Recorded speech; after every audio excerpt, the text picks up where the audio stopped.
Deep Sea Embers Chapter 111 to 120. Welcome to Fanfic Audiobook, your go-to place for immersive audiobooks. If you enjoy the content, don't forget to like the video and subscribe to our channel for more amazing stories. Chapter 111 Inches Big Boss is Preaching. The bus during rush hour had always been crowded. If one's lucky, then you might be able to stand at a spot without being squished, but in this occasion, there's hardly any space left to maneuver at all. As a result, Shirky's pipsqueak-like stature were forced into a pinch like a helpless hamster caught inside a trap. She's teary and sobbing inside at her inability to flee.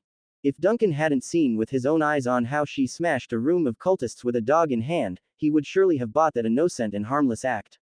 He slowly squeezed over to Shirley's side and used his own adult figure to loosen a corner for them both to talk. Sadly, this didn't get repaid with a look of thanks, only further shaking and fear in that face. "What are you so afraid of?" he asks while glancing down. "I'm not going to eat you alive." Shirley cried. "You actually want to cook me first?" Duncan. He could probably guess why the girl was so afraid.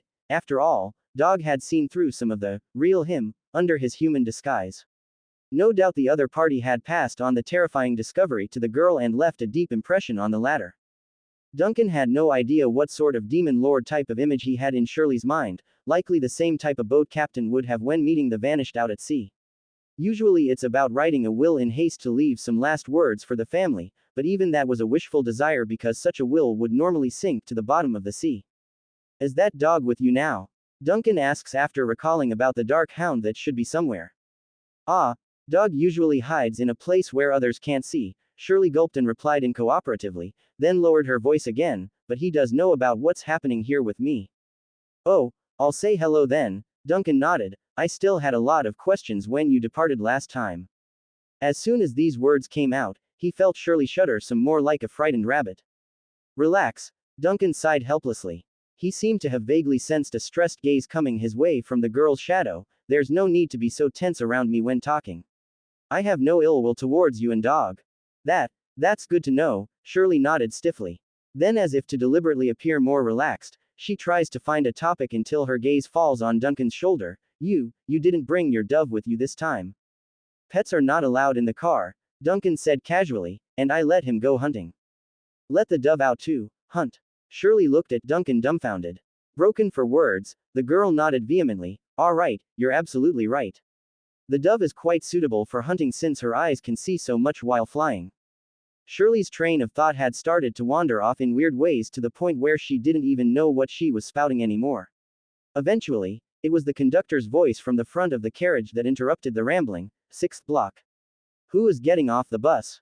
When the conductor's shout came, Shirley was obviously relieved as she jumped to her feet at the rescue. She shouted back to answer the conductor and squeezed forward while making sure to bid farewell to Duncan. "I'm getting off here. It was great seeing you again today." Then before she could finish speaking, the poor child saw Duncan also squeezing over with a face that was like a demon toying with a soul. "I'm stopping here too," Duncan said expressionlessly. Shirley instantly took on a twitching expression on her face. Knowing that it would be inappropriate to say that she didn't want to get out of the car now would be impossible. The big guy might be playing a prank on her, but she really didn't want to test the theory. The girl filled in the missing parts on her own and grew more fearful than ever. When the conductor started to urge them to get off after the delay, she actually shrunk her neck in and began to march towards the exit with a look of demise. "Wait a minute, kid, did you buy a ticket?" the conductor suddenly asks out of the blue. Shirley was stunned for a moment, looking at the conductor in the dark blue uniform with some disbelief. Clearly, the lass never expected someone to ask her for a fare, which didn't go unnoticed by the conductor. "You didn't buy a ticket, I remember now. I know this child. She may have just lost the ticket." Duncan's voice suddenly came from the side. "I'll buy one for her." The conductor turned her head to look at Duncan suspiciously, then back at Shirley with a skeptical face. In the end, she just nodded and accepted this arrangement since it's none of her business to pry. "Okay then." Duncan took out a few coins to make up for Shirley before following the other party out of the carriage to an empty old station. The entire bus was packed with passengers, yet only the two of them got off in the sixth block. Duncan first scanned the surroundings, but what he saw was only the most ordinary scene of the downtown neighborhood. Although the surrounding buildings were older, and there were not many pedestrians on the pavement near the station, it was nevertheless not as completely dilapidated as he had imagined. The old frontage shops were also opening as one would expect normally, and the sparse pedestrians were also walking the streets with an infrequent vibe. Overall, it's a secluded, underdeveloped neighborhood, but nothing strange or out of the norm. The factory leak accident that happened here 11 years ago seems to have left some residual effects. Still, the extent of the impact is not as serious as I thought. After taking a general look around the surroundings, Duncan withdrew his gaze and shifted it to Shirley again. The girl didn't try anything after leaving the car, only motionlessly standing there like a small trapped animal in a cage. Truly a person that's given up on resisting and leaving it up to fate. Duncan couldn't help but want to chuckle when he saw the other party's well-behaved and harmless appearance. If he hadn't been baptized by the fighting heroism of this violent girl, he might really have been blinded by her harmless appearance. He shook his head to dismiss the humorous thoughts. So why are you visiting the 6th block? Shirley immediately straightened up. I heard it has a great view. Duncan eyed the girl up and down. I've wanted to ask since earlier. You're pretending to be well behaved, right? I'm not pretending. Shirley stood even straighter than she had just now. I've always been very well behaved. Duncan shook his head, not wanting to point out how poorly the child's acting was. Turning to look over at the distant street, he spoke in a seemingly casual tone. 11 years ago. There was a factory leak here. They say that cultists were behind the accident. Shirley blinked with confusion. Why did you suddenly mention this? Enough. Why play the fool? You were inquiring about the event from 11 years ago during the gathering with those scientists. Duncan shot a sideway glance to check her reaction before starting forward. This is the place where the leak occurred, according to the official records anyways. Shirley was stunned for a moment, then quickly kept up with the man's pace from the rear with those short little legs. Are you also investigating the matter from 11 years ago? It seems that after confirming the big guy really doesn't eat people, at least not for the time being, and the two sides have the same purpose, she had also grown a little more bold. That's right, I'm a little interested. Duncan nods noncommittally to only stop a few steps later. Turning to look at Shirley with a curious light, do you often evade bus fares? Shirley literally dropped her jaws. Duncan knew what was going on as soon as he saw the girl's expression. Shaking his head, it's not good to avoid paying your fares. Shirley almost cried when she heard this. She's been lectured by Dog in the past, by the neighbor's uncle and aunties, and even by the police of the city, yet she never would have imagined one day she would be lectured by an evil god-like entity about a bus fare. When did bigwigs of the shadows become so high and mighty this year? Chapter 112 Inches Rundown Street. The temporary calm as the two walked together did not bring any peace to Shirley's mind, instead, it only caused more fear and depression. The girl knew the emotion wasn't entirely her own, but instead it was from Dog, who remained hidden in the shadow. Dog's scared, and as a result, his emotions are interfering with the host body in a symbiotic manner. In order to alleviate the oppressive feeling in this silence, she muttered in a low voice, actually, I wouldn't have been caught in the past for dodging my bus fare. Dog will help me hide and get past the conductor. You mean the disguise that dark hound made for you? Duncan raised his eyebrows, remembering that Shirley had used some kind of disguising power during the venture into the cult den. From the looks of things, that ability has the power to confuse one's cognitive perception. It doesn't feel reliable at all. The last time you got caught too, and now this time, the conductor saw through it as well. Shirley immediately wanted to protest over the opinion but knew better than to argue. Under normal circumstances, she and Dog's disguise wouldn't fail, but when near a terrifying and horrifying being like Duncan, it's only natural something goes wrong from the immense interference. Stuffing the resentment of being told her powers are unreliable, Shirley forces a dry laugh and nods. You're right, you're absolutely right. Duncan shook his head, not caring what thought the child had in mind. Changing the topic again, why are you paying attention to the accident from 11 years ago? Shirley suddenly fell silent as if not wanting to respond out of instinct. Then pursing her lips, the girl realized there was no point in hiding the truth before this being from subspace. Actually, it's nothing special. I'm only trying to understand things related to my parents. After speaking, she quickly added, an existence like you must find this topic boring. I know, mortal attachment is stupid in your eyes. No, I understand, Duncan interrupted the girl before she could go further. Having ties to your family is important. Once said, he grew more serious in his face to emphasize he was not lying. So your parents were involved with the leak back then? Or did they get drawn into the mess by being attacked by the cultists? Shirley looked at Duncan with some surprise, not quite understanding why such a boss like him wouldn't just eat her and show so much compassion. Giving an honest nod. They went missing 11 years ago. Okay, saying they're missing is a bit pretentious, they actually died, they died in vain. Afterward, it was only me and Dog left. Ads by PubFuture. The girl's voice weakened into a murmur at recalling these unpleasant memories. Thankfully Duncan had a better sense to let the atmosphere deteriorate further. How did you and Dog meet? Those scientists say you're a follower of the Annihilation sect. Do all believers like you summon shadow demons? I'm no follower of that sect or any sect. I only believe in myself. Shirley reflexes shouted in denial but quickly corrected her volume to a cultured and polite level again. Me and Dog, we met 11 years ago. Duncan suddenly stopped and stared into Shirley's eyes. 11 years ago. So. It was after the so-called factory leak. Shirley quickly stopped, lowered her head and explained, I can't remember the specifics, and Dog also said he can't remember either. He may have been summoned by some Annihilation disciple, but the person who summoned him must have been killed by the guardians of the Storm Church.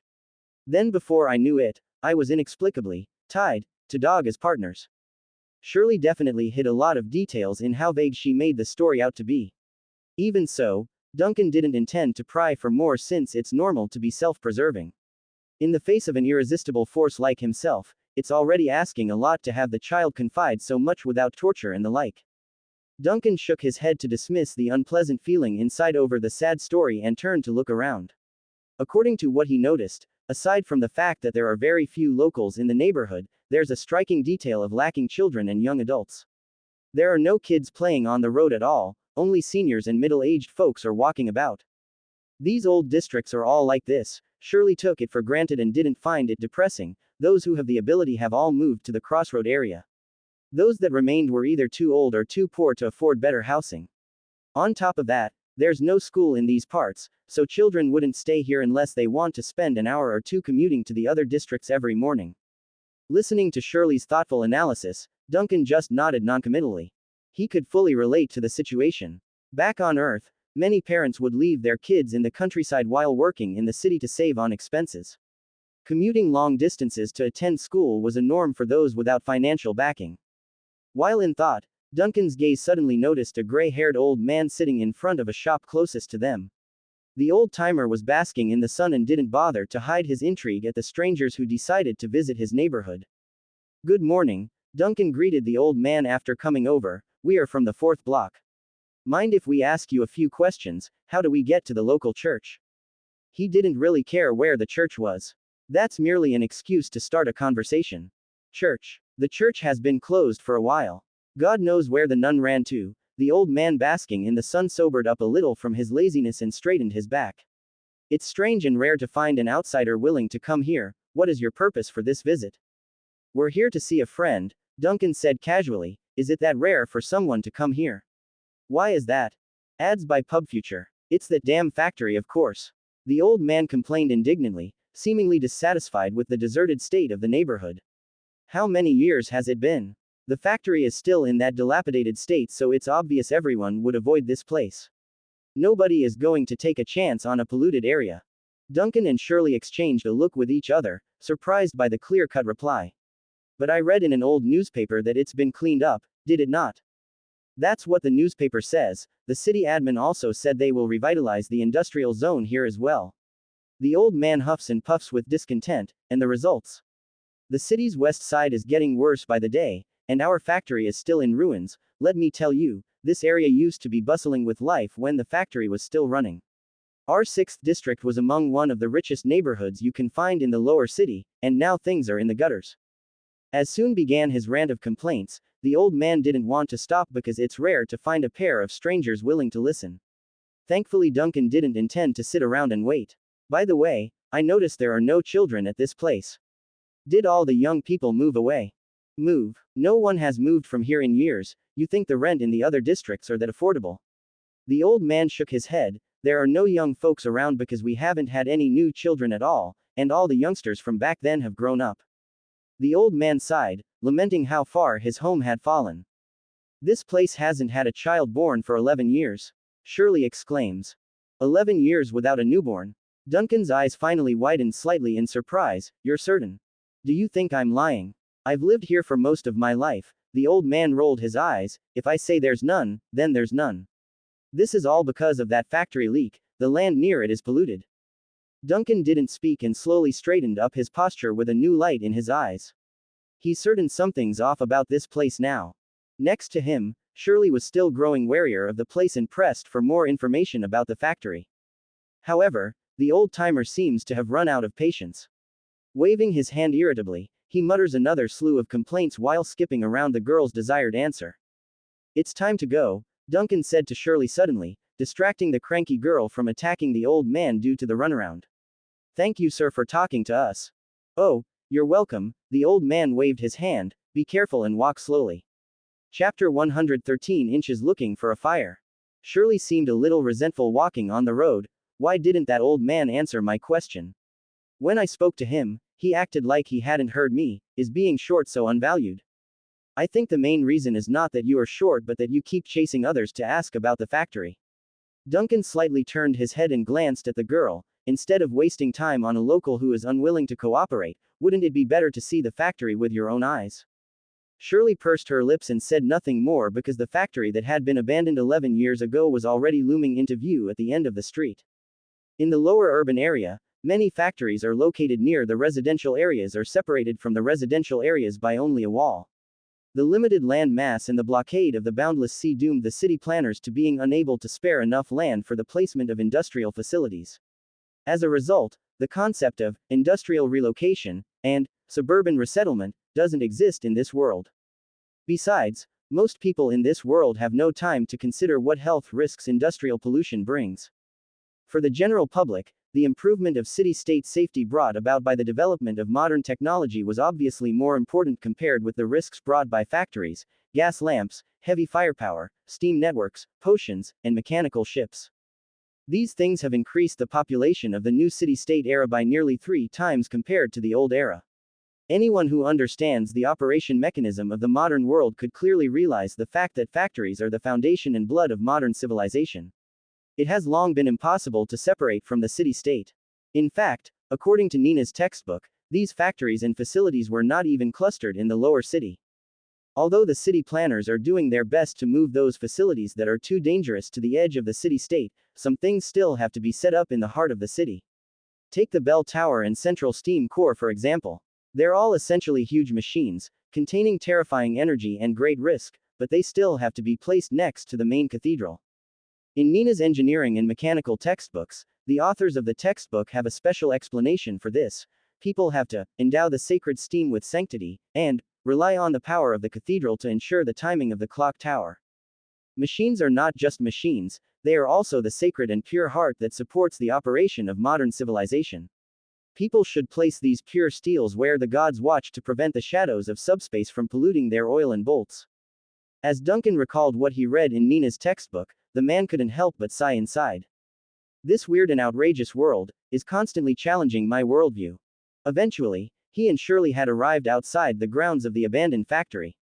There's nothing more than a collapsed wall acting as a barrier between the residential housings, but more striking than that, the perimeter around the factory was a barren wasteland. Nothing was growing here. No grass, no plants, not even the signs of insects crawling about in the dirt. In a place where every inch of land was worth its weight in gold, it doesn't make sense to leave this plot of land uncared for. The scar from 11 years ago should have been repaired after so long. It's strange that it's been left in this decrepit state. Ads by PubFuture. The land in the city-state should be very precious, he said thoughtfully while standing at the edge of the barren land. It's unreasonable to leave it like this. Didn't that old man just explain why? The pollution hasn't been cleaned up yet. Shirley didn't seem to notice how wrong this was. Some pollutions can only be healed through time and patience. Maybe. Duncan shook his head, not fully agreeing with the opinion. Then he shifted his gaze between a series of pipes and tanks on the edge of the factory, trying to restore the original appearance of the accident that had erupted here in his mind. He saw several sections had ruptured, and the base of one tank had collapsed, giving the scene an impression of a beast crushing the buildings. Judging from these images alone, it seems pretty likely that there was a leak here. But Duncan still furrowed his forehead. The old man basking in the sun said the residual pollution around the factory had tainted the 6th block, causing there to be no newborns in the past 11 years. Yet, There were no warning signs around the factory nor patrols and guards in place. That didn't make sense if the pollution posed that much danger. Although it was not a significant abnormality, these little details still puzzled him. Are we really going in? Shirley's voice sounded from the side, and her face seemed a little nervous. There may be real pollution here. Can't Dog give you some advice? Duncan glanced at Shirley. This place is deserted, and you can let that dark hound come out to breathe. I don't believe that you are really afraid of the so-called pollution here. The tension in your eyes is too fake. Dodging Duncan's inspecting gaze, Shirley raised her hand and agreed. Okay, the main reason is that Dog's condition is not very good. As soon as the girl finished speaking, the crackling sound of the flames rang out, followed by a pitch-black flame spreading along her arms until it covered half the body. The flames condensed into chains afterward, and the figure of a hound materialized from the smoke and flames at the end of the chains. Duncan watched the process curiously, and only after Dog showed up did he smile and nod to the hound. Long time no see, Dog, you ran away quite fast last time. Ads by PubFuture. We were in a rush, don't take it to heart. The hound clamped his tail as soon as he appeared, and when he heard Duncan's voice, his whole body became half an inch shorter. He's carefully lowering his head while trying to contract his limbs. Do you have any orders? I'm good at many things. Grabbing a plate, sweeping the floor, and coaxing a child. I can do a lot. Before the dark hound could finish speaking, Shirley had already covered half of her face next to him. It's as if she's implying that finding someone else more cowardly than herself here is embarrassing. On the other hand, Duncan couldn't help but chuckle at this amusing display. Raising his hand, he points to the factory in front. I don't have any orders. I only want to borrow your eyes for a bit. You're able to see what others can't, right? Take a look at that factory and tell me what's wrong with it. Oh, my eyes are enough to warrant your attention, hee hee. Dog immediately went off on his flattery while not forgetting to explain his findings. I've actually been observing the factory for a while now, and I didn't see anything, the same as before, and abandoned. Dog's voice abruptly stopped, and then he changed his stance into a threatening one while issuing out a low growl. But as quick as he was alarmed, Dog looked back up with a confused shake of the head. Sounding all puzzled. Huh. Seeing this situation, Shirley was a little nervous. Dog, what did you see? I don't know. For a moment just now, I seemed to see a fire. It seemed to be a huge fire, rushing out of the factory like a huge wave, but it disappeared in the blink of an eye. The hound's voice was full of doubt, but Shirley flew into a rushed excitement. Are you sure you saw the fire? Really a huge fire? Dog shook his huge skeleton head. It's just a fleeting flash of an image. Maybe it's an illusion. I'm a shadow demon. It's normal to occasionally have a little hallucination and be mentally abnormal.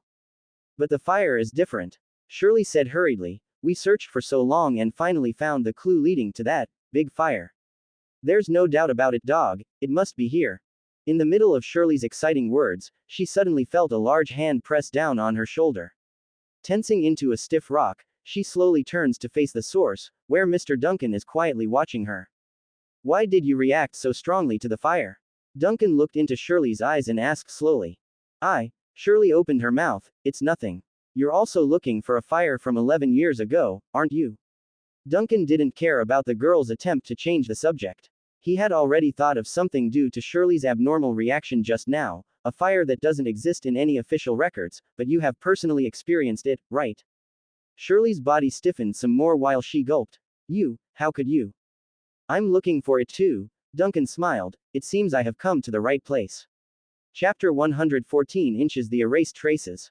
In front of the dilapidated and abandoned factory, the dark hound, Dog, gazed at the collapsed factory with those empty eye sockets as if trying to observe the ruins in the real world from another dimension. Shirley stood beside her partner with a nervous face. It wasn't until she was confident Duncan wasn't going to eat her did she ask the hound, Dog, is there really no residual pollution here? If you're referring to chemical leaks, in the general term of what people think, then don't worry, there's none of that. The pollution was washed away long ago. A hoarse and deep voice came from the hound's throat, but if it's pollution, in the supernatural sense of the field, then I can't say. Did you find anything? Duncan asked on the side. No, not really. Dog lowered his head slightly. I just saw a moment's fire, but now there is nothing. It might just be some kind of reverberation, a memory left over by the ruins and frozen in time. Many supernatural powers leave similar traces in the real world, but to find out what kind of supernatural power it is, I'm afraid we will have to go in and take a look. Then let's go in. Duncan nodded and walked towards a gap in the abandoned fencing. You two follow behind me. Shirley hesitated but still stepped forward to follow. On the other hand, Dog shook his head from side to side to tell himself this was real. Then, as he followed as well with the chains rattling due to the motion, he curiously asked with caution, why are you also interested in what happened 11 years ago? Ah, of course, I'm only asking out of curiosity. A big person like you must have his own plans in mind. Because I'm interested, Duncan interrupted the hound, don't be so nervous in front of me. It makes me uncomfortable. Okay, we're not nervous. Hearing the obviously nervous answer from the other party, Duncan just shook his head helplessly. Then shifting his sight to Shirley with a curious look of his own, you have a big fire in your memory, but only you can remember this fire, right? Shirley nodded. She had already realized something by this time, based on your attitude, you also know about that fire, right? So that fire really existed, didn't it? Yes, I know, so I'm even more curious now about who erased the traces of that fire's existence. Duncan lightly nodded in confirmation. At the same time, his mind was also full of thought. He never thought that things would develop so coincidentally, nor did he expect that there would be a third person in the city-state of Pland who knew about the fire, besides himself and Nina.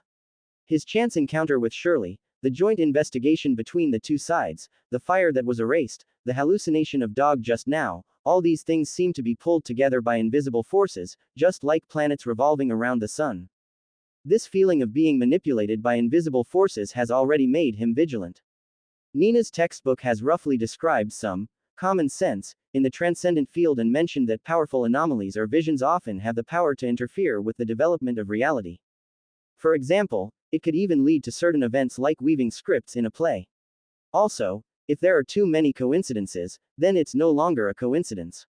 All these clues are omens to be wary of, which often means a person involved has been affected by an anomaly or vision without their knowledge. In the face of this invisible push and influence, my ghost fire is effectively useless. Thinking of this, he couldn't help but sneak a glance at Shirley. The girl and Dog are currently carefully watching for any movement from the ruins of the factory. She seems to have no superfluous and complicated thoughts at all, or maybe it's because of the big terror next to herself that's causing this.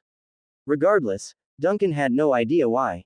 This looks like an ordinary ruin. Dog's low voice interrupted Duncan's thinking. I don't sense any sign of supernatural power present.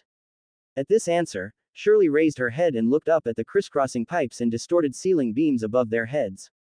This was the first room after they entered the factory, which had been badly damaged in an accident from 11 years ago. Most materials had either been snapped or ripped. Now, all that remained was the skeletal structure of the building. However, except for these traces of an explosion and collapsed structures, there's no trace of a fire though. It doesn't look like a fire happened here. I can't find any scorch marks or melted metal, Shirley muttered thoughtfully. Yes, this is the biggest problem. Duncan's deep voice suddenly came from the side. He had also been watching the environment and found the destruction unfitting. These damages don't look like they've been through high temperatures, more like a sudden release of a huge force that blew everything apart. All elements of the fire have been erased somehow. It's far too clean to be normal. Dog immediately follows on Duncan's deduction. Yes, the way it looks here now, it's like all elements related to fire were deliberately erased, but because they were removed too cleanly, they left a more striking mark of a blank.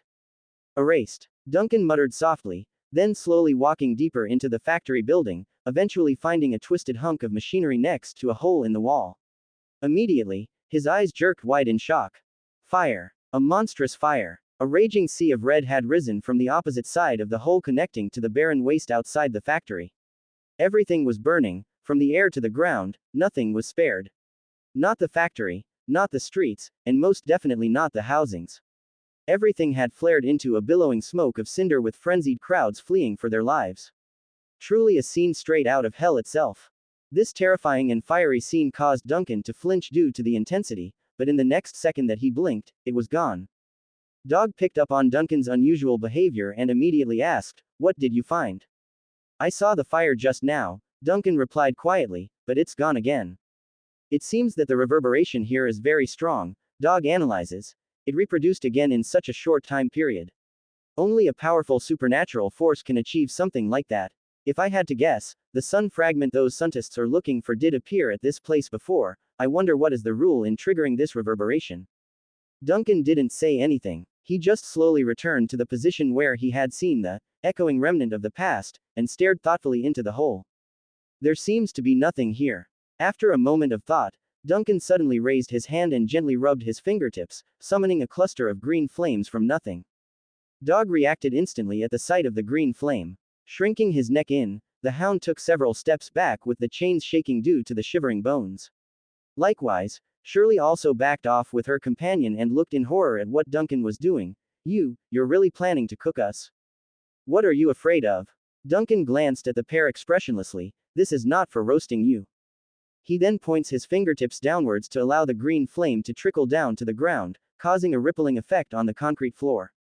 In the next second, the entire area of several meters under Duncan's feet had fallen under his control. Shirley looked at this scene in disbelief. Wherever the flames swept over, something would suddenly appear from the originally empty spot. It was ashes, patches of grayish ash that could be vaguely made out to be human form. Suddenly, Shirley thought of something, and she raised her head and looked around at the empty factory. Under Duncan's conscious control, the green ghost flame swept through the entire factory like a fresh breeze. As a result, the traces that had been erased finally reappeared briefly in the eyes of the visitor. Chapter 115 inches the source of the invisible curtain. The dark green flame was like a floating light and shadow, sweeping across the entire factory in mere seconds. The disturbance was like a gust of wind, blowing off the curtain veiling reality, to reveal the secrets underneath. Ashes, humanoid ashes, shapeless ashes, scorched walls, melted roofs, distorted and brittle machine shells after being scorched by the molten flame. The entire factory area was like a fiery purgatory that had cooled down not long ago. Shirley stood blankly in the center of the wreckage, her eyes a little dazed while Dog quietly scurried over to comfort the child by supporting the unstable figure. Soon, the green ghost fire faded, and everything in the factory returned to what it was before. Duncan stared down at his hands with some regret. This was after all just an ordinary body. There's no way it could be compared to the real one on the ship. The fact that it could invoke such a wide radius was enough. He's not going to expect anything longer than a few seconds of casting. But even so, such a small reappearance was enough to reveal the crucial truth. I knew it. There was a fire. I knew I wasn't mistaken, Shirley murmured. I've been looking for it for 11 years, and it turns out to be here. But this fire was wiped out, Dog whispered, and there is some kind of force that's woven a curtain around the reality here, filtering out the traces of the fire from the world. This curtain can even block the sight of a shadow demon like me. Is it the sun fragment? Or the guy who brought the fragment to the city-state in the first place? Shirley frowned in thought, and then she suddenly noticed that Duncan had been unusually quiet. What do you think of this? This is still not the same fire scene I remember. Duncan shook his head without waiting for Shirley to finish. Sweeping his gaze over the facilities in the factory, he tries to recall the details of the fire that's in his memory about how he carried Nina in his arms. Not here. Shirley was startled. The fire you remember is not here. The details are too different, Duncan said quietly. Calmly walking out of the factory, he observed the dilapidated street in the distance with a sharper glint, or more strictly speaking, the entire 6th block. None of this seems quite right. Shirley subconsciously glanced at Dog and asked her partner, what do you think is going on? Ads by PubFuture. How do I know? I'm just a dark hound. Dog shook his head, and 11 years ago, I was more confused than you. Duncan heard Shirley and Dog yapping in the back and turned his head. Is this factory the only suspicious location? Maybe, perhaps, Shirley said unsurely. Anyway, according to what I've found, this factory was the center of the chaos 11 years ago. Duncan didn't fully believe that's the case. Over the next 2 hours, the three of them inspected all the still accessible areas of the abandoned factory. Strangely, apart from that curtain that covered reality, they found no traces of other powers or transcendent objects in place. This is quite strange. After completing a rough inspection of the last building, Dog finally voiced the suspicions in his heart. The curtain that covered the first site must be the handiwork of the supernatural, but we searched the entire factory area and did not find the source at all. This is unreasonable. Does there have to be a source? Shirley asked curiously. Duncan was also curious in his heart. but he didn't show it. Instead, the guy maintained his sullen face while quietly waiting for the hound to explain. To think the only one among the three of us that's an expert in the supernatural field is an undead dog. Dog didn't have too many thoughts about himself being the star of the show. As a shadow demon, much of the knowledge regarding the transcendent realm was nothing more than common that everyone should know. So, he explained without putting on air, the power that hides the fire is obviously a power that's continuously running, meaning there must be a power source to fuel this veil. We can be certain of this point after witnessing Mr. Duncan's flame lifting the curtain on reality earlier. The source may be an anomaly, or a powerful transcendent being, regardless whatever or whoever, it must exist somewhere within the city-state. As he spoke, the hound raised his head and scanned the distant streets with those empty red eye sockets. We didn't find the source of the curtain within the factory grounds, suggesting the thing supporting the veil is projecting power to this side from a distance, or, we might have only lifted a corner of the curtain, that the entire phenomenon is at such a large scale that. As Dog went on his rambling, he suddenly stopped like he's afraid of what the answer might imply.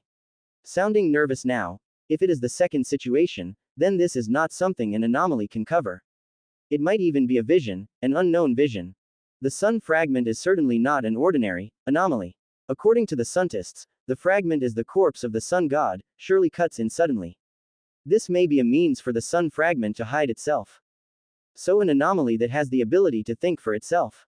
In order to prevent being controlled, the fragment took the initiative to erase its own existence from the surrounding environment. Dog mused with a look of a scholar, that can happen. We can't rule out that possibility. If it really is the remains of a god, the ability might be due to it awakening. Ads by PubFuture. Shirley rubbed her chin in thought over the theory, seemingly in agreement with the dark hound. But then the girl suddenly exclaimed after realizing something. Wait a minute, Dog, when did you become so knowledgeable? You freaking can't even read. I'm a shadow demon, a shadow derived from flesh and blood of the Nether Lord from the shadows. This knowledge has been imprinted in my memory since birth, okay. Dog rattles the chains impatiently to emphasize to his partner that he's not useless, and speaking of not being able to read, how can you call me out when you're in the same boat as me? While Duncan watched the pair quibble like a true family, Shirley eventually remembered where they were and stopped. It's not the right place, and most certainly not the right timing after noticing the angle of the sun overhead. Exclaiming out of the blue, oh no, it's noon.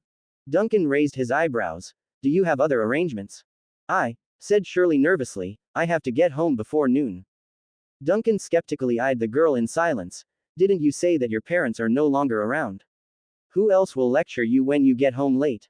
Not a curfew, I have an appointment with someone else. Shirley quickly waved her hand in defense. After the experience of exploring the factory with this great and terrifying being, her daringness seems to have been bolstered. Can we continue next time? Duncan glanced at the dark hound next to him, who immediately cowardly shrunk his neck back and spoke, you have the final say. If you want to continue exploring, Shirley and I can. No need, Duncan shook his head, we won't get anything by continuing on this spot anyways. Wait until I find some new clues, then we can keep going. Shirley suddenly showed surprise in her eyes as if not expecting how easygoing this person was at heart. Then, me and Dog can leave first. But how will you find us in the future? Duncan just showed a friendly smile. If we are fated, we will meet again.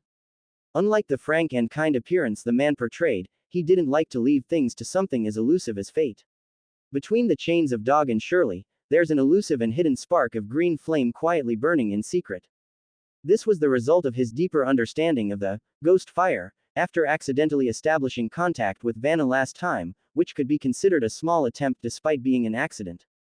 Now, this mark released on his own initiative was stronger than the flame that remained on Vanna's body but gentle and harmless. Shirley suddenly felt a chill inexplicably run down her back. But she nevertheless controlled her facial expression and said goodbye to get out of there. Chapter 116 Inches Everything is normal. Shirley left quickly with Dog while Duncan shifted his gaze from the distant intersection and landed on the factory's ruins again. After the ghost fire faded and the invisible curtain closed, the factory had returned to its previous, normal, appearance. The traces of the fire were completely erased, and the ubiquitous ashes also gone, hidden into the nothingness like it had for the past 11 years. Duncan's gaze slowly shifted upwards, past the factory roof until it reached the sky. He imagined, picturing a veil like a blanket, quietly covering the surroundings and obscuring the truth under reality. Although there are not many residents remaining in the 6th block after the incident, there are still thousands left. Yet, under the eyes and noses of thousands still living here, the invisible curtain obscured the truth for 11 years. Thinking of this, Duncan suddenly furrowed his forehead. The truth in the factory is a fire, and Dog also confirmed that there is no chemical pollution residue around the factory. Since there is none of the so-called pollution, then why did the entire 6th block not have any newborns for so long? If the real problem isn't due to chemicals leaking, then it must be a different contamination. Is it some force from the transcendent realm preventing the birth of new babies? Duncan looked thoughtfully at the sky. Looks like the invisible curtain is bigger than I had imagined. We ran out, really ran out. In a leaky and dirty alley some way out from the 6th block, Shirley carefully poked her head out of the alley, cautiously observing whether there were police patrolling the roads nearby. It's not that we ran out. It's the big boss letting us go. Dog replies while hiding underneath a corner of the wall where the shadow was at its thickest. It's all the 4x same meaning. Shirley waved her hand, then plopped her ass down on the ground without caring about her own image. That 4x scared me to death. I was so scared that I almost couldn't breathe. I had to not swear, pretend to be good, and... Dog, can you say something? I know, I see more than you can, did you forgot? The voice in the shadow spoke faintly in a squirming manner. How does it feel? Isn't walking with a smiling shadow of subspace more tiring than dealing with a group of vicious policemen? Ads by PubFuture. Don't say it, I'm getting the shivers just remembering. Shirley rolled her eyes and shot a blaming look over. It's all your fault for scaring me so badly last time. If I had known nothing, then I definitely wouldn't have today. Hey, why do you think a big boss like him is walking about pretending to be a normal person? He even squeezed onto the bus like everyone else, and even bought the bus ticket. I never thought we would bump into each other again in this fashion. The hound was silent for 2 seconds. Maybe it's just a hobby, or maybe it's been staring at you. This is what I'm most afraid of. We have now dealt with that existence, so the connection will only get more deep and entangled. Shirley shuddered some more and asked cautiously, You mean, we will really meet again? Please spare me. Have you forgotten what he said when you parted? The hound sighed, He'll find us. Shirley went mute there, only lowering her head in silence like she didn't know how to take it. Then after a good full minute, it was Dog who broke the silence. What? Scared now? Regret it? That's a little too late now. I reminded you there's nothing good in dealing with the transcendents and the ones they fight. Look at us now. We're stuck dealing with a force beyond human imagination. If you had listened to my advice a few months ago and didn't investigate the old stuff, you would still be living peacefully. Regret my 4x. Shirley lowered her head some more and viciously interrupted Dog's voice. I regret nothing, and I won't into the future. Don't say such annoying stuff again. Okay, I won't say it. Have you rested enough? It's almost time for us to leave. Didn't that new friend of yours make an appointment with you? I'll wait 2 more minutes. Shirley pulled her hair while muffling the next sentence. My legs are a little weak, wait a bit. Dog was left speechless. Instead of bashing her partner for being more cowardly than him now, he issued out a hoarse purr and wriggled out of the corner and into her shadow. At lunchtime, Vanna took a huge bite out of the jam-coated bread and took no time to finish off the rest of the slice. She choked due to the fast eating, but nothing a large glass of wine wouldn't solve. Vanna, eat more elegantly, and don't drink wine as water. Uncle Dante's voice came from across the table, his tone helpless and pleading. Heretics don't wait. Shortening my meal time will help in sending those heretics to meet the goddess. Vanna glances up and retorts while already stuffing her mouth full of another item, which only makes it worse in the eye of her uncle. And this is not a banquet outside. You should also pay attention to etiquette at home. Sooner or later, you will not be able to get married. Dante looked at his niece, who was already of marriage age, with worry and urgency. Most would have at least brought a boyfriend home at some point, yet their family had none of that. It is better to say you're already unable to get married anymore. Vanna's ferocious eating finally slowed down after that. The young female inquisitor looked all embarrassed while objecting. The duties of the inquisitor. The Storm Church does not prohibit priests and nuns from marrying, and the inquisitors also have normal families. I have also read and recited the Storm Codex. Dante shook his head. Seriously, are there really no suitable candidates? Ads by PubFuture. Vanna lowered her head and poked the bread on the plate with a dinner knife like a meek child. The main problem is that there's no one capable of beating me. When you go back, ask if you can take the oath back. Dante sighed deeply. You never should have sworn those oaths in so casually, especially the first one about must having a strong man as a partner. Why didn't Bishop Valentine stop you back then? Vanna's head drooped a little lower again until it's on her shoulder, but due to her tall stature, even her defeated posture was enough to be 2 heads above her uncle's. Sounding muffled and weak, there is no way to take back the oath easily. It is a sacred agreement made in front of the goddess. Besides, I am not someone who makes an oath so casually. Almost all female guardians have taken one.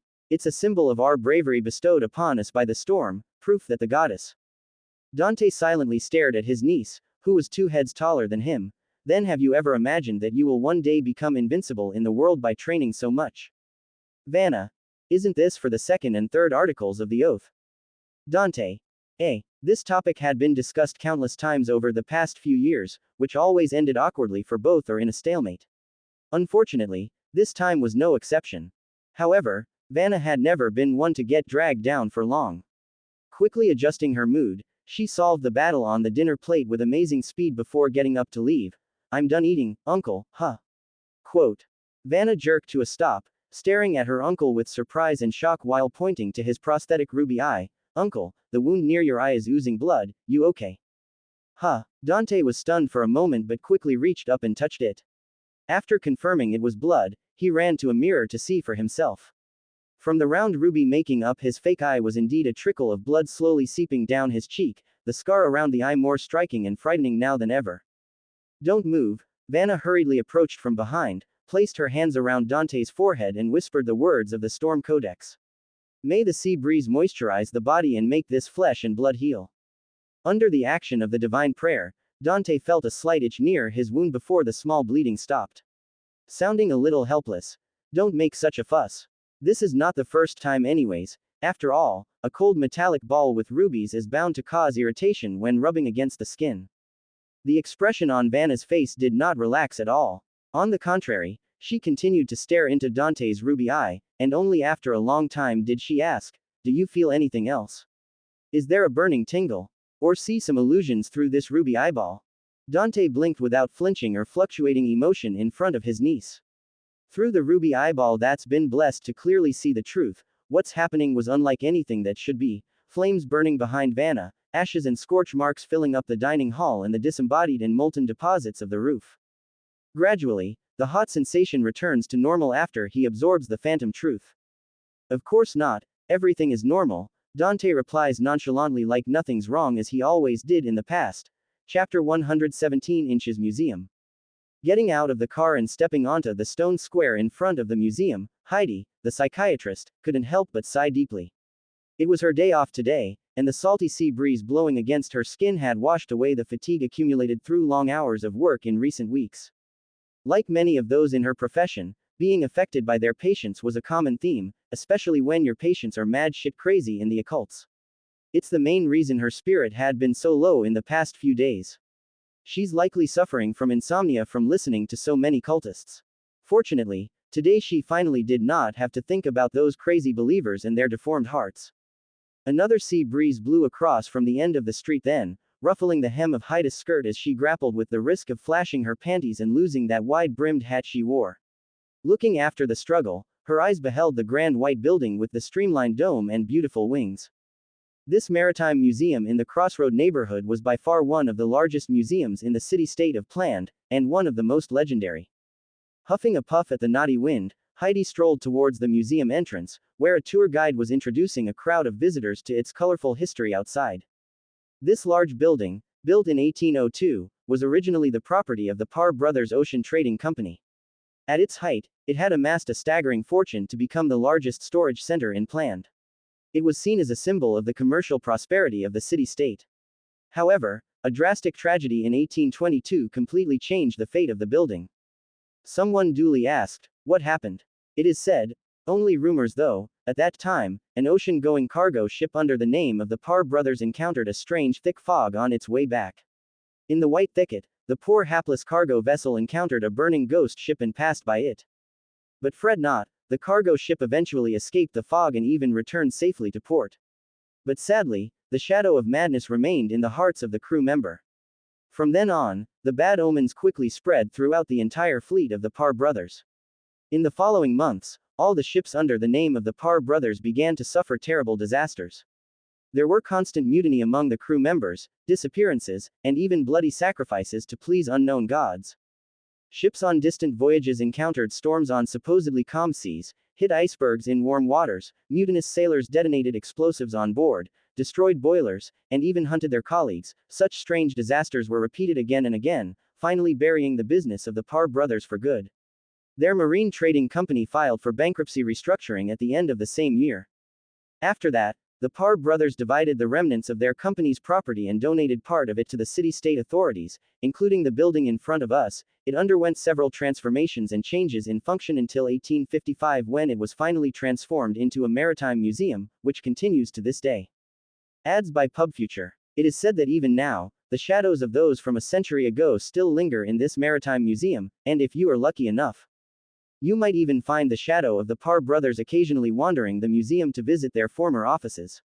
But don't worry, my dear guests, most likely, the shadows you find are no more than the employees that once roamed these halls.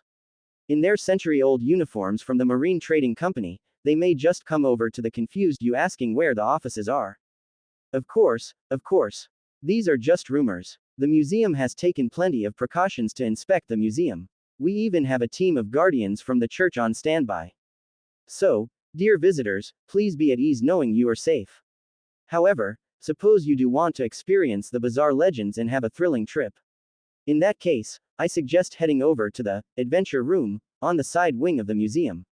Remember, you will need to receive a temporary baptism from the local chapel to test your will before entering. The cost is a measly 2 soles by a cleric. The voices of the tour guide and tourists eventually faded away as Heidi strolled past the group, but then her feet suddenly felt heavy, and she didn't want to budge.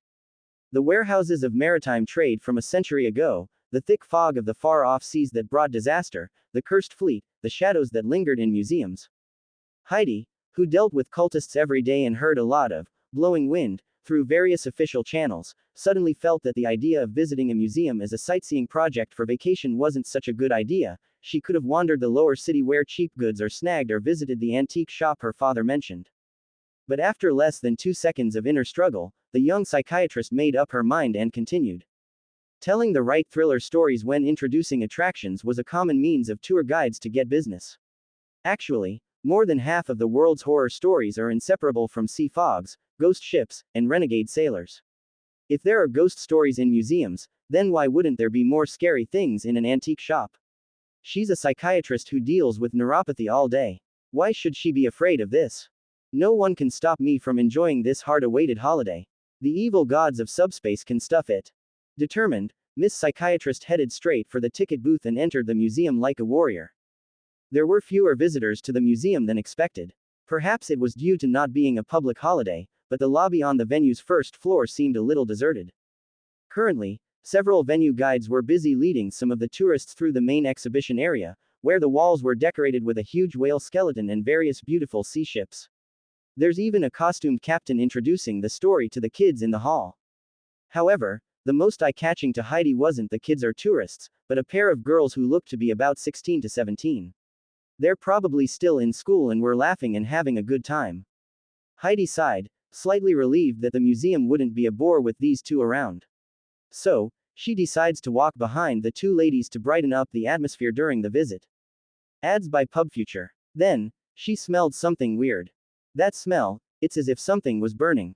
Near the crossroad, Duncan emerged from a steam bus and bought a pastime paper at a nearby newsagent to waste his time. After Shirley and Dog left, he wandered around the 6th block some more and asked the locals about something, but it was clear that ordinary citizens could not spy the truth behind the curtain. The residents of the 6th block only remembered the information officially disclosed by the government and believed the decline of their home was due to the chemical pollution. Of course, there are a few that said it's the neglect by the authorities, but that's not much different from what he heard from the sunbathing old man.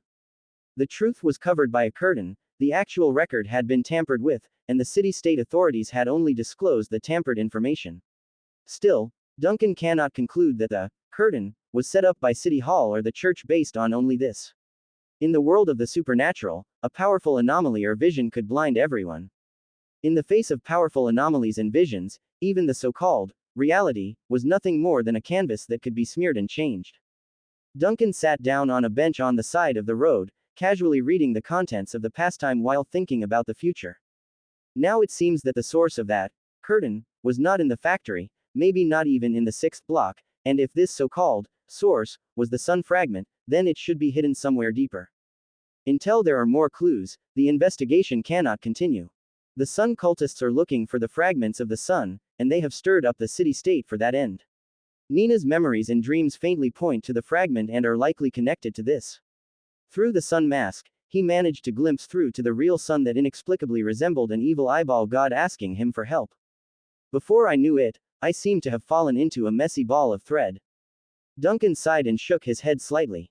It's then at this moment, out of the corner of his eye, he suddenly saw a strange smoke rising upwards from a block nearby. There was also a faintish red blooming out from the bellowing smog. Duncan paused and immediately got up from the bench. Like himself, many of the pedestrians on the street had stopped their current task and looked upwards.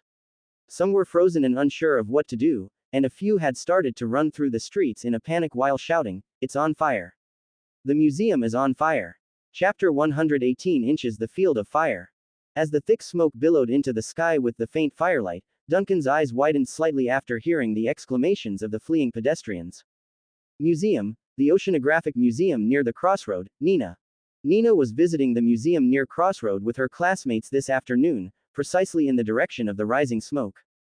Duncan was about to rush to the rescue but promptly realized that running from this block to the museum was unfeasible. Even if the smoke was visible to the naked eye, the winding roads would waste a lot of time. On top of that, it was not realistic to take a taxi, not to mention no sane taxi driver would willingly drive towards a fire. He was very urgent, not stupid.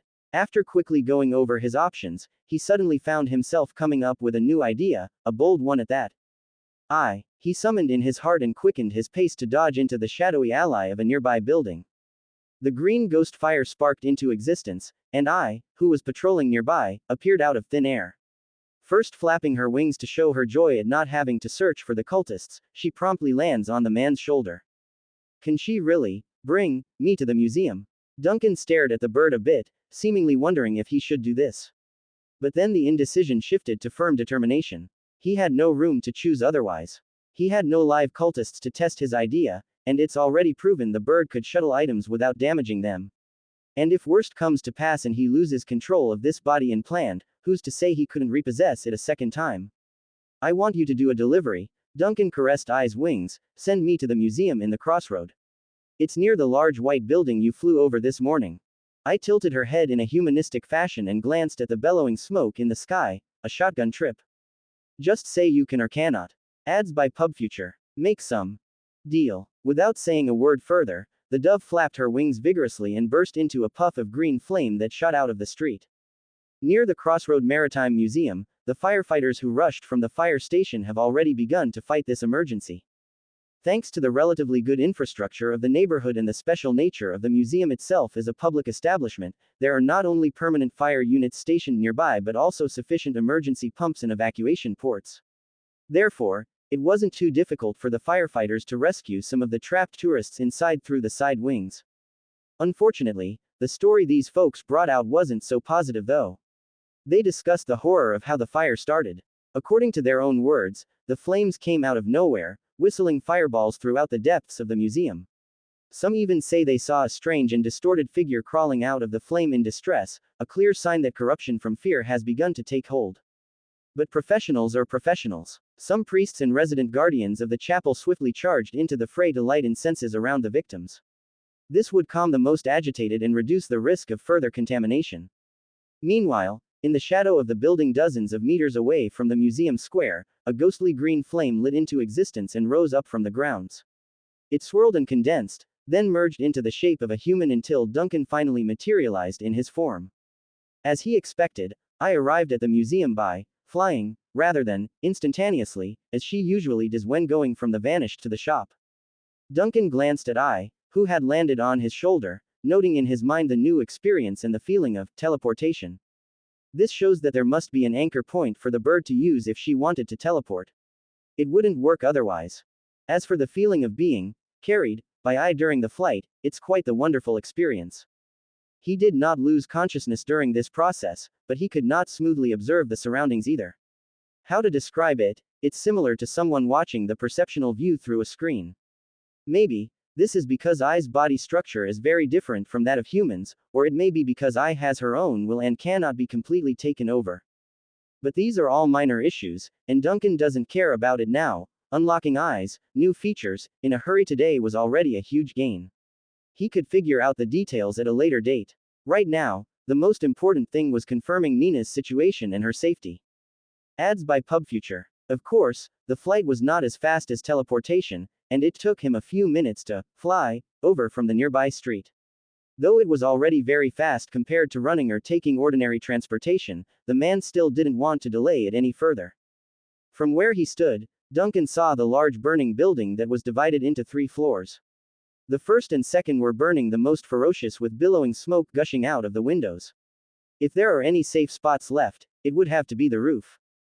Thankfully, firefighters knew this as well. They've activated several hydrants on the edge of the square, and huge high-pressure water jets are now spraying the museum's main structure in an attempt to suppress the temperature on the exterior walls to prevent further collapse. This would not only buy time for the authorities to rescue more victims inside and bring them to the square, but also to prevent the fire from engulfing those who managed to flee to the roof. Duncan ran straight towards the survivors at the square as his first point of contact, checking to see if Nina was among them. There, he overheard what the victims were saying in their description of the flame. Fire suddenly came out of the air. It really appeared out of thin air. It's as if it has been burning for a long time, but no one has seen it, and then it popped into existence. I also heard a whistling sound, a sharp whistle like that of the devils. I definitely saw a scorched man crawling out of a room. Oh goddess protect me. The guy was wearing clothes from decades ago. He crawled out of the room, but that room hadn't even caught fire yet. The fire started after he climbed out. The survivors at the edge of the square were extremely anxious and hysterical, many of them describing the terrifying scene in erratic manners. By the time Duncan came over, the storm priest with a thick black beard had already been at the scene and frowning. The panic rate is too high. 1/3 of the people are mentally unstable, and these people are showing signs of being contaminated by supernatural powers. The storm priest took on an ugly expression and quickly said to the guardian next to him, "There may be unclean things in the museum. When will the cathedral support arrive?" "At least half an hour." "No, it's too late. If there is really something unclean, I'm afraid it will get out of control in less than 10 minutes." Looking at this scale, the black-robed priest turned his head to stare deeply at the museum. Then swinging his head over to an attendant beside him, asked the police force to take control over this location too. After saying that, he pulled off the priest robe he was wearing to reveal the black shorts and trousers underneath. Then raising the Storm Codex in his hand, he began praying loudly and with power. "Please bear witness. Our bravery be our strength." The rest of the guards joined and shouted in unison, "Please bear witness." After the prayer, a faint layer of water mist had floated around several storm faithfuls, wrapping around their bodies like the shelter of the waves. In the next second, they charged towards the building that was still burning without falter in their expressions. Chapter 119 Inches a pair of friends. From judging that there may be an out-of-control supernatural power in the museum to completing self-blessings and leading the charging team into the fire, these faithful belonging to the Storm Church only took 10 seconds in total. At the same time, the firefighters in the square also cooperated like well-trained warriors. They used their water cannons to open up a path among the inferno. This not only gave the first team room to charge in but also time for the second team of clerics to bless the much-needed equipment to bring inside. As for the police force who remained at the edge of the perimeter, they've already begun to clear out the bystanders and contacted the closest chapels on the dire situation. Well-trained and closely coordinated, this wasn't something that could be gained by a few sessions in the training barracks, but rather through actual repeated combat experience. That's what it means to survive in this world of paranormal activities. Unless both citizens and government react quickly and decisively, the consequences wouldn't be only a few deaths like that on Earth but the death of an entire city-state. Duncan saw it all from the rear, but he didn't have much time to applaud their bravado and sacrifices. He's too busy looking for Nina among the crowd of victims in the square, and sadly, he can't find his niece. Then he froze, turning to stare at the museum still burning in the distance with a somewhat familiar aura. He tried walking towards the building, but as soon as he took 2 steps forward, a policeman stopped him. "Sir, there is danger ahead." Please leave it to the professionals. Duncan glanced at the policeman, nodded and turned away. Getting mixed up with the officials at the scene would only waste time and delay the rescue efforts. So, he simply abandoned the main entrance and resumed somewhere in the shadows near the square. In the next second that he's out of sight, I flies down and shoots right into a window that's still burning ferociously. Some people in the square saw this abnormal scene but only took it as the poor bird losing its senses due to all the smoke. It took no time for the bystanders to ignore this incident. Inside the museum, smoke, fire, and heat waves hit Duncan instantly the second he stepped out of the green vortex.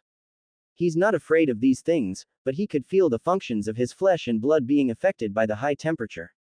The soul may be fine, but it won't be long before this body becomes unusable. But he wasn't acting recklessly, and he knew what to do long before he rushed in. There are flames everywhere here, and flames was a very obedient thing. Duncan held his breath, then a little green flame quietly flowed under his feet to spread along the floor to make contact, just like how he subdued the flames during the assembly of scientists in the warehouse basement. Even the scorching air began to change, no longer affecting the breathing of this body. Ads by PubFuture. Stand down, he orders, forcing the burning red to extinguish behind him to reveal a corridor full of smoke and char. Duncan glanced back and looked at the markers on the nearby wall, judging he had landed in an office on the edge of the main exhibition area. As he walked and snuffed out any flame that crossed his path, the guy also made sure to concentrate on locating the girl. But to be honest, he was completely unsure of whether it would work in finding the other person. Although his perception was now beyond ordinary means, and the goathead has also said that the captain's intuition is the most accurate pointer, this high-end operation of sensing someone's energy from far away was still unfamiliar territory. He's trying like this all for the reason of that vague split second of familiarity he felt at the square, which was the source of this idea to begin with. Duncan walked through the halls, through the flames, and still couldn't find Nina anywhere. However, he did sense something else. Huh, Duncan muttered suspiciously, his gaze turning in the direction of where the perception was coming from. Not far ahead, on the floor below the stairs, there's a stronger reaction. The owner of the imprint was definitely bouncing around and alive. Duncan only hesitated for a moment, then quickly ran in the direction of perception. He bolted down the stairs, snuffed out any flame that crossed his paths, and finally came close enough distance to hear a faint yippity-yappity voice through the mark. Hand. These are all minor injuries on my hands, it will be fine once I rest for a few days. No worries, my muscles have always been quite good. Don't worry, the door is closed, and the smoke can't come in for the time being. You are so clever, you actually know there's a water room here, huh, you read the exhibition map in advance. The professor mentioned it in class. Safety education, I probably didn't listen and dozed off, ahaha. You said you saw a dog just now. Must be your mistake. Where would a dog come out from this place, ahaha. What are we going to do with this one that fainted? You don't know either. Alright, at least she's alive, it's okay, we will definitely be rescued. Duncan didn't hear it wrong, that's definitely Shirley's voice, the same gothic little girl that he met at the 6th block this morning. The familiar aura he felt in the square before seemed to be brought about by this mark. He did not actively contact this connection but passively perceived its existence due to the close proximity. This mark was Duncan's first active release, so there were still many characteristics that he was unfamiliar with, but for now, it seemed that the connection between the ghost fire was even better than he thought. While feeling a little emotion in his heart, he also had a hint of doubt. Shirley was talking to another person, and it sounded like her friend. Who was she with? Ads by PubFuture. The closed water room became a temporary refuge as the narrow and claustrophobic space blocked the approaching disaster outside by allowing the running water to overflow. Aside from that, there's no light source, so Nina could only take comfort by huddling next to the water pool with her heart beating wildly. Meanwhile, her new friend, a girl named Shirley, was checking the closure of doors and windows. This resulted in her hands being slightly burned by the heat, yet the girl behaved like there was nothing wrong. She continued to be busy throughout the venture. As for the lady who was unconscious next to Nina, neither girls knew who she was. The poor person was walking near them when a falling brick fell atop her head, knocking the lady out cold, hence the reason they dragged the unconscious patient along. Judging by the dress though, this lady was clearly not a poor person in the lower city like themselves but a decent lady living in the upper city. Unfortunately, in the face of calamity, there was no difference between decent people and the poor. Suddenly, the sound of water in the sink subsided and gradually stopped. The main pump is down, Nina, who had been listening to the sounds around her nervously said, the fire is very big. The new friend, who was a head shorter than her, came over and crouched down to ask in a low, comforting voice, you're scared? I'm afraid of fire. Nina hugged her legs harder, feeling the voice tremble a little, I'm especially afraid of fire. Actually, I'm quite afraid too. Shirley went silent for 2 seconds, alright, I'm actually most afraid of fires. I can't tell at all, Nina shook her head, you just went on a rampage. It's because I'm afraid that I went on a rampage. Shirley squatted down with a big grin, if I had stopped, I likely wouldn't have the courage to get up again. But now, both of us are stuck in here without anywhere to run. We will need to 4x wait and be rescued at this rate. Nina grasped Shirley's arm in the dark, and sure enough, the other party was also shaking. You cursed, Nina muttered, I thought, you are a very cultured and good student. We've already come to this, don't 4x pretend you don't know I'm like this. Shirley said with a big smile on her blackened face, and, oh forget it. She seemed to want to say something to Nina but swallowed it back down in the end. Then glancing at the doorway, quickly use your good brain to analyze this. How long can we stay here? Nina glanced up. I don't know, but as long as it can block the smoke, it is safe for the time being. This room is very strong, and at the corner of the stairs, it should not collapse for a while. Shirley snorted nonchalantly, then she hesitated for a moment before slowly speaking again. By the way, if, I said there's a way out of here, but it's very scary, will you want to try it? A way out? Nina looked at her friend in confusion, what way? It's just, Shirley stood up but suddenly sat back down again, forget it, let's wait for a now. We still have time, there's still time. Nina. Chapter 120 inches Chapter 120 inches Rescue. Time seemed to slow down suddenly. In the darkness and the approaching scorching heat, Nina felt her mind running uncontrollably, she seemed to recall back to when she was a child.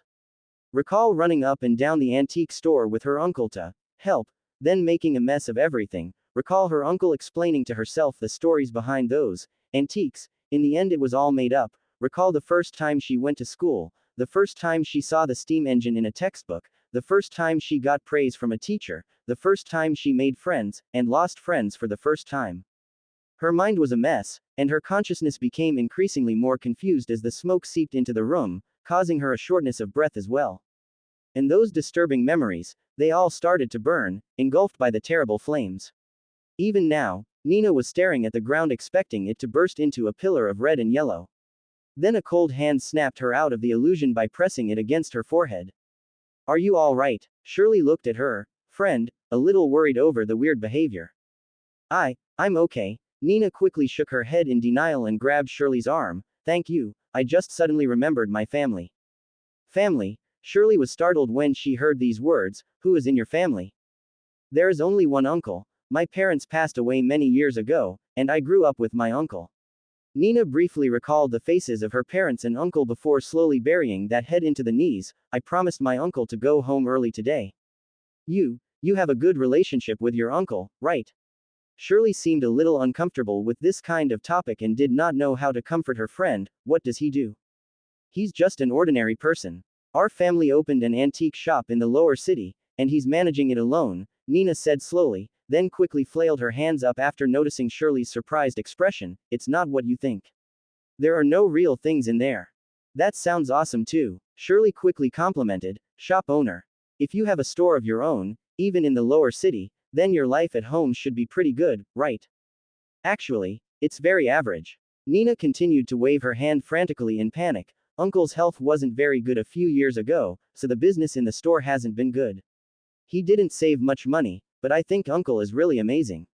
He can even chat with Mr. Morris for a long time. He knows a lot of things, and Mr. Morris said he is a profound person. Shirley listened to Nina's narration and pretended to understand by nodding. Then after we go out, I must get to know your uncle. Nina laughed. She was about to open her mouth to say something, but suddenly heard a loud noise coming from the direction of the door. The next second, the door to the water room, which was not very strong at all, got kicked open from the outside. It fell with a bang. The moment she saw this scene, Nina's first reaction was that the fire in the corridor had blown apart the door from the intensity. But the next second, what she saw was a familiar figure walking through the doorway, and the expected flames were nowhere to be seen. Ads by PubFuture. Shirley was also startled by the loud bang of metal hinges nearly snapping apart. She looked back in astonishment, and her whole body froze the moment she recognized the figure at the doorway. But before the gothic-dressed girl could take action in cowering before the shadowy avatar of subspace, the voice of the new friend she made had cut in and interrupted. Uncle Duncan. Nina looked at the figure with surprise and disbelief. Right now, it seemed that all the fear and depression had disappeared in that instant, and nothing could ever harm her. Nina. Duncan also looked at his niece with some surprise. He actually didn't expect this. The man only followed the mark because he wanted to make Shirley into a helper to find Nina. So what I heard was Shirley talking to Nina, and the new friend and classmate was none other than Shirley. What are the odds? Quickly reorganizing these thoughts, Duncan took only a second to get the story straight. Then he noticed the gothic girl's expression. Not going to let the little summoner spill the bean, he took the initiative in leading the conversation. Looks like you're all right. Then before he had time to say more, Duncan noticed a third person in the room, a young woman in a long skirt who was unconscious on the floor. She seemed to be alive at least. Shirley finally regained her ability to think by then and recalled what Nina had said about her family. By connecting 1 and 2 together, she froze into a statue and looked like she's seen a ghost. Nina, he is your uncle. Yes, Nina said happily and threw herself on Duncan in a few steps. Uncle, why are you here? The fire outside has gone out. Not yet, but the fire is under control, Duncan replied casually. He knew that this ambiguous statement must have seemed suspicious under normal circumstances, but now Nina was clearly in a state of confusion, so there's no harm. This is awesome. I thought I was going to. It's okay. Let's wait until we get out first. This is not the place to talk, Duncan interrupted Nina, then his gaze swept over to Shirley and the lady who remained on the floor. We have to take this lady with us. Ah, right. Nina reacted belatedly and hurried over to pick up the lady with Shirley running over to help from behind. But due to the height difference, this was not easy for both girls, so Duncan had no choice but to step in and do it himself. But then, right when he was about to reach down, Duncan saw a slight flickering movement that caused his gesture to stop. It was an amethyst pendant that looked somewhat familiar. Duncan was stunned, slowly recalling the previous home visit of Mr. Morris and some of the things revealed in the other party's words. Uncle. Nina's voice came from the side, interrupting Duncan's thoughts. Ads by PubFuture. Quickly shaking his head to lose the unnecessary thoughts, he glanced at Nina, then casually at Shirley before smiling humorously. The world is really small. With that, Duncan and the girls left the room with him acting as the main carrier while the two served as support. There was no flame in the corridor once they got out, and even the thick smoke had dissipated for unexplained reasons. Shirley observed the dark passage ahead and hesitated before speaking. Which direction are we going? Duncan raised his head and was about to point out the direction when he suddenly sensed something through the power of flames that permeated the museum. Getting an idea, he changed his finger to another exit from the original, this way. Shortly after their retreat, another group suddenly circled the corner of the corridor ahead and appeared near the water room. It was the guardian squad of the Storm Church that had charged into the flames earlier. The squad was a mess, but the blessings of the sea had not yet dissipated on all of them. They had charged in with the determination to die, but the unexpected receding of the fire caught them by surprise and made the rescue effort safer than planned. The fire here is also extinguished. The priest who led the team slightly frowned, muttering as he observed the surroundings. Even the smoke has dissipated. It's good that the fire is extinguished, isn't it? A guardian murmurs. It's indeed a good thing, but under normal circumstances, a fire of this scale would not be extinguished so easily, the priest said in a deep and concerned voice. Suddenly, he noticed the violently damaged door of the nearby water room. Someone has been here. A guard immediately stepped forward to check. After confirming the traces near the doorway, he skillfully took out the incense burner and prayer book before putting on a special set of lenses on his head. The set looked like a half-sided helmet made of copper tubes, cranks, and a series of lenses, some of which had intricate runes etched on the edges. The guardian placed an incense burner on the ground, then adjusted the lens set on his head and began observing the remaining clues. There is no supernatural power remaining, just a few ordinary people that passed through. The exact number can't be determined, and the aura is very chaotic, the guard quickly reported. It should be the tourists who were trapped before. The door was vandalized inward. Likely someone from the outside smashed it in to save those trapped. Are you sure there is no supernatural power? No. Continue searching upwards. Yes, sir.